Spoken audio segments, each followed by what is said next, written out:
Today, we're going to be testing the much requested Optimum Car Wax, and let me tell you a little about the product and why it's been so requested. One of the things this product promises is UVA and UVB protection. Now, as you guys know, I do a UVA test on this channel, and it is something that all other products have been failing. Now, this one specifically claims patents on the back of the bottle and is supposed to provide that UVA protection against those harmful rays. Let's kick things off by applying this Optimum Car Wax to this side of my test head. We're gonna shake up our bottle, and the directions for this product are dead simple. It says to spray it on and work it in with our towel. So we're gonna give it a couple of sprays. It doesn't really say how much, but I think that's probably a good start. And we'll begin working it in. Now, the warnings on this product just say to keep it out of your eyes, which is pretty good, not a whole lot of safety. And I think it seems to be coming off relatively easy. We'll kind of see how it gets as it tacks up. So far, it seems pretty good. Yeah, that's coming off pretty well. The way the scoring works for this test is that a 10 would be the absolute best possible application for the product type. A 5 would be just a very good application, and a 0 would be kind of mediocre, maybe kind of annoying, while a -5 would be a product that is difficult to use, and a -10 would just be awful. So there we go, the product is applied, it's all come up, and my ease of application score for this product is going to be a 5, and that is mainly because it tacked up a little, and it was giving me a little more of a headache to remove than some of the easiest to use products, but it was still very easy. Here we will use my gloss meter to determine how much this Optimum Car Wax has raised or lowered the gloss of this section of the panel. Now, we know the untreated section is 94 gloss units on average, and we'll find out what this reads. Make sure it's calibrated. It should read 104 at 20 degrees, and it is. Now we can take 5 readings, and just to remind you, gloss from a gloss meter perspective is just a reading of how much light is being reflected. So in this case, we're seeing 93.4, we'll call it, gloss units. And it looks like we're getting 93.9 over here. That's really good. And looking like 93.9 in the middle. Looks like we're getting 93.1 in that corner.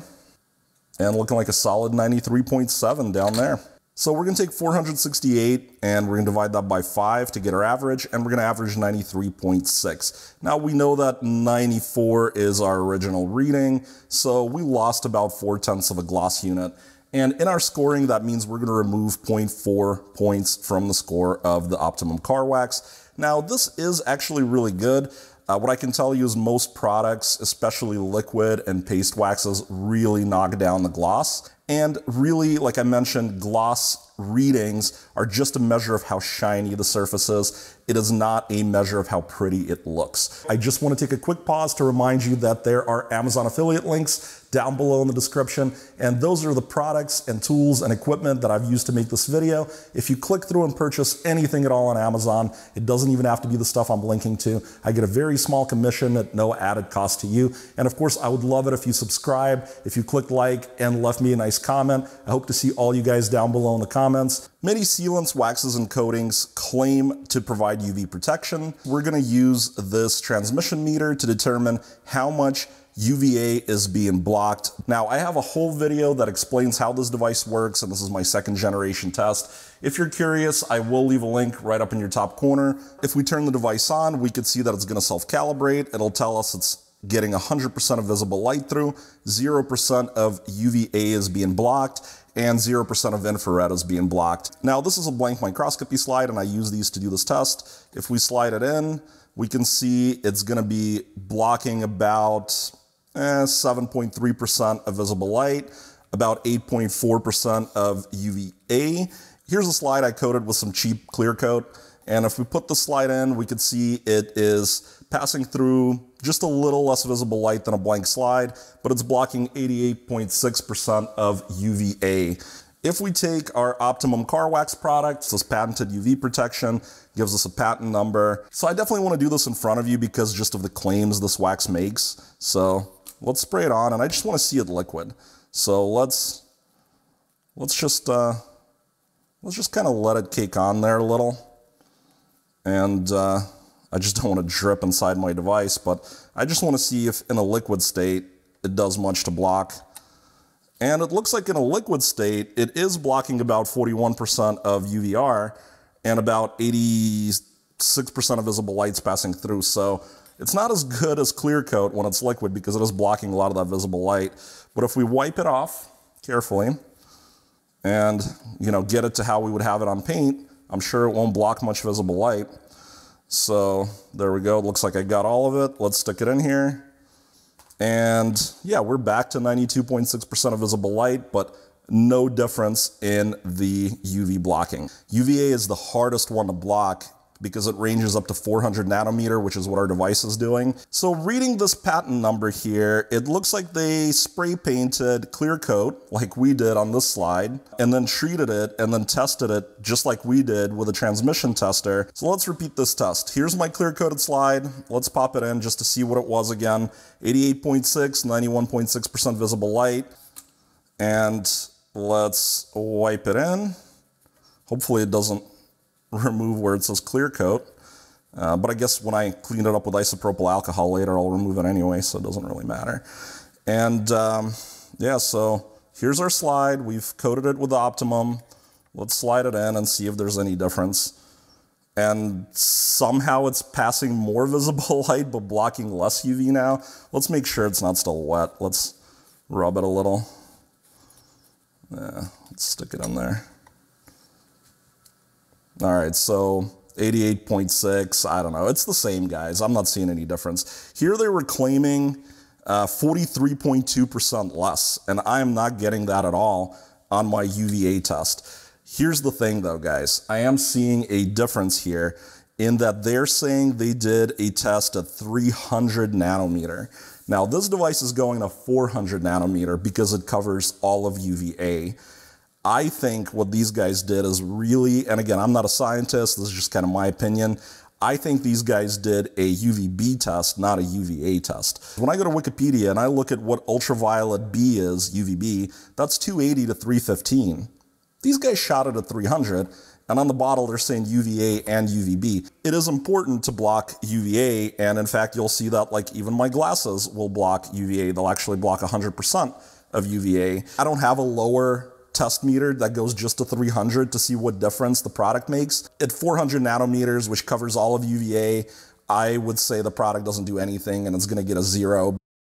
Our panel is now cured for 24 hours and we're ready to continue our testing. We will start with the slickness testing, where we will determine what the delta is in the static coefficient of friction between this treated side and the untreated side. Now the untreated side comes in at 0.38. Let's find out what this side is and give it a score. There is a video and it's going to be in your top corner if you want to learn more about how this testing works. With our 1040 gram block in position, we're going to use this device to get 5 gram force measurements. And we've got 100 grams, 130 grams, 80 grams, 80 grams, and 110 grams. So we got 500 grams. Let's divide that by 5. Obviously, it's going to be 100 grams on average. Let's divide that by 1040, which is the weight of our block. And we're going to get, let's call it 0.10 as our static coefficient of friction. We'll round that up. And we knew that 0.38 was the other side. So that means we got a 28 delta, 0.28.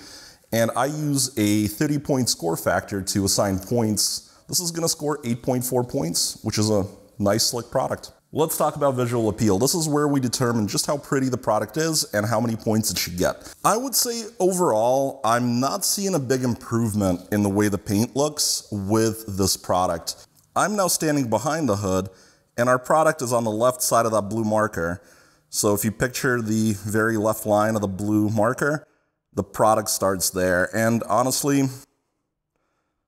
I don't really see any sort of large difference between it and the untreated side. It seems to look pretty much the same. I see a little line from where the painter's tape was, kind of right of the marker. Since I just don't see any real visual difference between the two sides, although wow, I feel a big slickness difference, I am gonna have to give this a 0. And to remind you, in our new scoring system, a positive 10 would be just some of the best, prettiest products. A 5 would just be a good representative of what a pretty product should be. A 0 would be no difference, and then a -5 would be a slight hit to the quality, meaning maybe it looks ashy or just has some negative effect, and a -10 would be a product that really looks bad. We're now at the durability portion of our video, and this is where we will find out just how many washes it takes to deteriorate this product until it is no longer acceptable. Essentially in this test, we're just going to wash the panel repeatedly and give a point for every completed wash. To begin, let's see just how hydrophobic the product is, and to remind you, the product is now on our left side. We're looking kind of up with the hood vertical.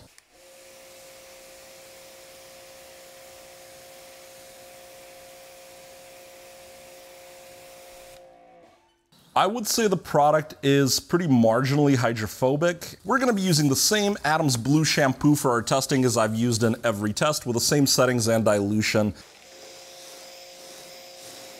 Same wash mitt we've always used. Now we're going to perform our first wash. It does feel relatively slick as I wash, which is a good indicator. Let's rinse the product after our first wash.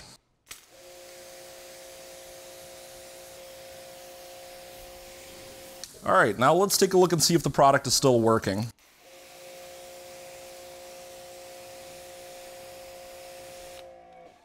And I would say the product still works. We are seeing faster draining on the left side than the right.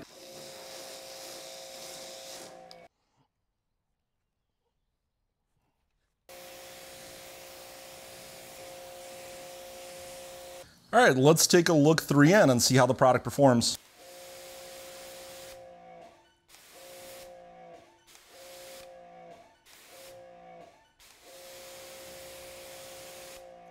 Product seems to still be working. Let's keep going.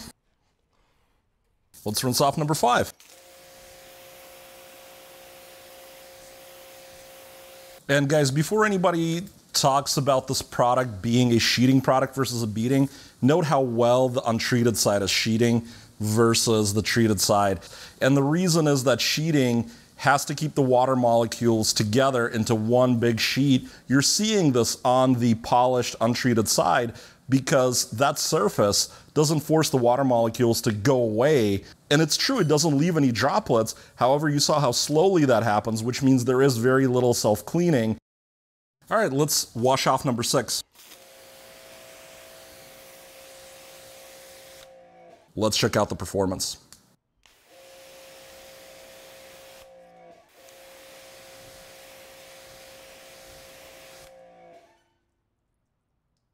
I'm gonna have to call it, guys. The treated and untreated side seem basically identical now, or very close to identical. So let's wrap it up for Optimum Car Wax and talk about the pros and cons. I thought that the pros included the ease of application. You know, it didn't score a 10, but I thought the product was still easy to use. If it was just a little less tacky, it would have scored a 10. You know, I also thought that the slickness was good. 8.4 is a solid score.